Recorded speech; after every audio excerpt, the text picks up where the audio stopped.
నేను మంచిగా చదువుకొని, మంచి జాబ్ చేస్తే వచ్చే జీతంతో హ్యాపీగా సెటిల్ అయిపోయి డబ్బుల్ని కూడబెట్టుకోవచ్చు అని గూడా చాలామంది అనుకుంటూ ఉంటారు.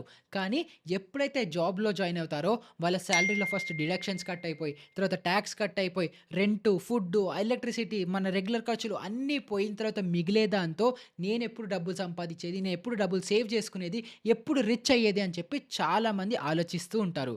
మరి దీనికి సొల్యూషన్ ఏంటి? సొల్యూషన్ ఏంటంటే, ఒక్క సాలరీతో ఎప్పటికీ మీరు ధనవంతులవ్వలేరు. మీరు జనరేషనల్ వెల్త్ క్రియేట్ చెయ్యలేరు. ఎప్పుడు కూడా ఒక పాసివ్ ఇన్‌కమ్ లేదా సైడ్ ఇన్‌కమ్ కంపల్సరీ ఉండాల్సిందే. అంటే ఏంటి?